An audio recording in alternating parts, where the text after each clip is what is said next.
जय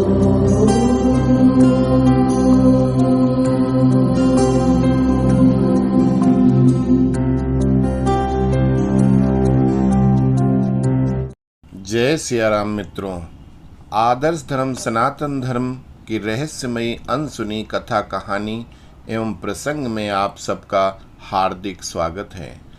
आपने हमारे वीडियो जो प्रश्नोत्तरी कार्यक्रम के प्रश्न पहेली में एक दर्शक मित्र ने पूछा था कि एक घड़ी जब आन पड़ी, नर के ऊपर नारी चढ़ी।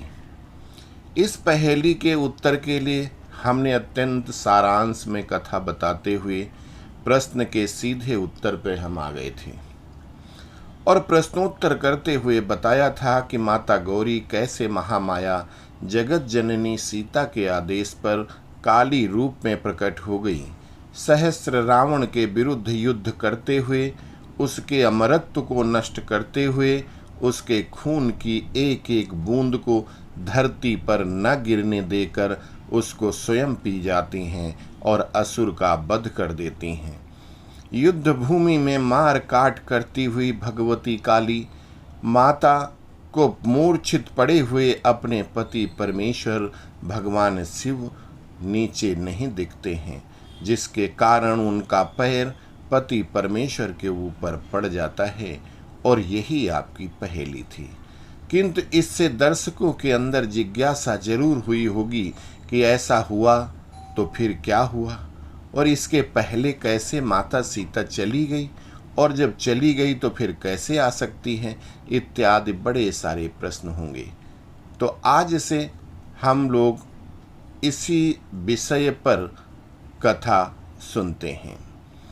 इसके पूर्व आप लोगों की जानकारी के लिए बतलाना चाहेंगे कि रामायण की रचना महर्षि वाल्मीकि द्वारा रामायण लिखी गई, उसकी मान्यता स्वयं राजा रामचंद्र जी ने दी। उस जमाने में कागज पेन नहीं थे। उन्होंने ढाक के पत्तों को लकड़ी के तिनकों से जोड़कर उसके ऊपर सरपत की कलम से पत्थर के कोयले और पानी के घोल से लिखा था। आप सोचो कि उन पत्तों को संभालना, पेज बनाना कितना कठिन कार्य रहा होगा। उस जमाने के लोगों की बुद्धि बड़ी कुशाग्र थी। एक बार जो पढ़ लिया वो याद हो जाता था। तो ये थी श्री वाल्मीकि जी की रचना।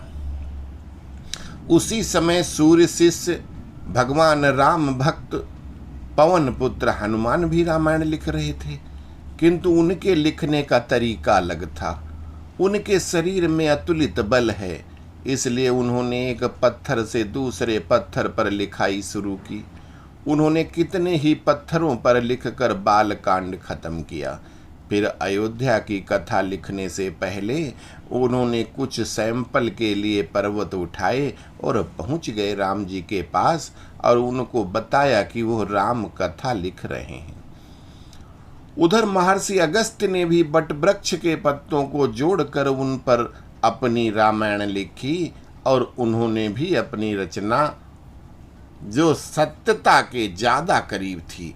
इसके पूर्व महर्षि अगस्त्य संहिता लिखने में व्यस्त थे, इसलिए रामायण लिखना बाद में शुरू किया तथा महर्षि अगस्त्य ने स्वयंभू मनु शतरूपा से शुरू करते हुए सूर्यवंशी राजाओं के प्रताप के साथ लिखाई शुरू की। इसलिए उनके रामायण में आदि कांड जो अन्य 7 कांडों से बहुत बड़ा है के बाद बाल कांड आया, अतः उनके 8 कांड हैं। चूंकि हनुमान जी पूरे समय प्रत्येक घटना में साथ थे, इसलिए उनकी रामायण पूर्णतः सत्य थी। महर्षियों ने योग तप बल से समय यात्रा करके देखकर लिखा था, इसलिए कहीं कहीं दोनों में भिन्नता है। उधर महर्षि अगस्त्य ने भी अपनी संहिता पूरी की और रामायण लिखी।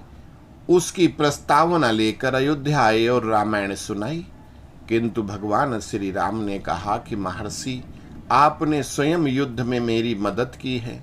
आपके अस्त्र शस्त्रों से ही रावण का वध हुआ है। आप तो साक्षात ईश्वर हैं। आपने समुद्र सुखा दिए थे।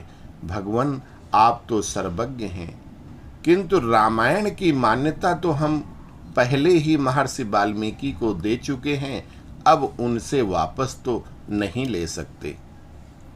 महर्षि अगस्त्य को क्रोध आ गया। उन्होंने कहा कि एक बार मैंने तुमको आशीर्वाद दिया है, आप स्वयं साक्षात ईश्वर हो, किंतु आपको शायद ये गर्व हो गया है, घमंड आ गया है कि रावण जैसे बड़दानी को तुमने कुल सहित संहार कर दिया।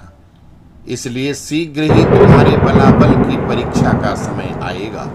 चूंकि अयोध्या में आपने मेरे मन को दुखाया है, अतः मैं आज के बाद अयोध्या राज्य कौशल राज्य में ही नहीं रहने की प्रतिज्ञा करता हूं। अब तो मैं राक्षसों को ही, द्रविड़ लोगों को ही धर्म सिखाऊंगा, उनके ही राज्य में रहूंगा। ऐसा कहकर अगस्त्य ऋषि सुदूर प्रांत दक्षिण में जाकर, जो आज का तमिलनाडु है, वहां बस गए, जहां का राजा रावण के ममेरे भाई खर का पौत्र राजा था। यहां पर रहकर उन्होंने बहुत सारे ग्रंथों की रचना की और वहां की लोकल भाषा में रामायण लिखी, संस्कृत में रामायण लिखी। फिर उनके शिष्यों ने भी बहुत सारी दक्षिण भाषाओं में रामायण और अन्य ग्रंथ लिखे। उधर माता सीता पाताल पहुंच चुकी थी। लवकुश अब अयोध्या में वापस अपने पिता के पास थे।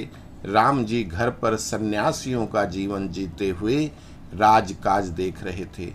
माता सीता के चले जाने के बाद हनुमान जी राम सेवा के साथ ज्यादातर समय राम कथा लेखन में लगा रहे थे। इसलिए ज्यादातर जंगलों में, पहाड़ों को तराशने में, उन पर लिखने में समय व्यतीत कर रहे थे। महर्षि अगस्त्य के मीठे किंतु श्राप तो श्राप ही होता है। आगे की लीला तो होनी ही थी। इसलिए रावण की कुल सहित मृत्यु के बाद शत्रुघ्न द्वारा लवणासुर वध और बचे खुचे सभी दुष्ट राक्षस शत्रुघ्न और उनके पुत्रों भरत लक्ष्मण के पुत्रों द्वारा मार दिए गए और अयोध्या का आधिपत्य पूरे संसार में हो गया। अब आते हैं मुख्य कथा पर, जो आधारित है महर्षि विश्वामित्र के द्वारा लिखे गए ग्रंथ सीता पुनरागमनम, जिसमें उन्होंने महर्षि कश्यप की दो पत्नी दिति और अदिति, दोनों सगी बहनें, दिति से दानव और अदिति से देवता उत्पत्ति बताते हुए इसी ग्रंथ की कथा के माध्यम से हमने अपने एक दर्शक के प्रश्न पग चुरीला कछुपीठ पर श्रवण नयन भगदंत तुलसी ऐसी नारी का भजन करें भगवंत का उत्तर देते हुए मंथरा के पूर्व जन्म की पूरी प्रामाणिक कथा सुनाई थी। सीता पाताल जो चौपाई दोहों में है, शायद किसी पुराने संग्रहालय में हो, किंतु सीता पुनरागमनम ऋषि विश्वामित्र की संस्कृत भाषा की किताब मेरा दावा है कि बनारस में भी नहीं मिल सकती है। यह जो वर्णन आप यहाँ सुन रहे हैं, इनकी शीघ्र ही किताबें भी बाजार में उपलब्ध कराएंगे। ये ऋषियों की रचनाएं सभी तक पहुंचकर यथार्थ धरातल पर लाएंगे। विधर्मियों के कुप्रचार की सच्चाई समाज में आनी ही चाहिए, ताकि लोग अपने असली धर्म सनातन धर्म को पहचानें। कि महर्षि वाल्मीकि की रामायण को मान्यता मिल गई, अगस्त्य जी को नहीं मिली, इसलिए क्रोध में उन्होंने कौशल राज्य त्याग दिया और दक्षिण में भगवान की आराधना एवं ग्रंथों की रचना करने लगे। द्रविड़, आदिवासी, तमिल, मलयाली, कन्नड़ आदि भाषाओं में उन्होंने शिक्षा दी। अब बचे तीसरे महान लेखक हनुमान जी, जो पत्थरों पर रामायण लिख रहे थे। अभी तक जहाँ की कथा हम सुना रहे हैं, हनुमान जी को पता ही नहीं कि वाल्मीकि की रामायण को मान्यता मिल चुकी है, अतः वो लिखने में व्यस्त हैं। इसलिए उनको रामायण लिखते छोड़कर, क्योंकि जब उनकी राम कथा को मान्यता नहीं मिलेगी तो क्या करेंगे, उनको क्रोध आएगा, तो वो आगे क्या होगा, ये सब आगे कथा आएगी। इसलिए विश्वामित्र जी की सीता पुनरागमनम की कथा को आगे बढ़ाते हुए यहाँ विराम देते हैं। आगे की कथा अगले एपिसोड में आप लोग कीजिए इंतजार। तब तक के लिए नमस्कार। जय सिया राम।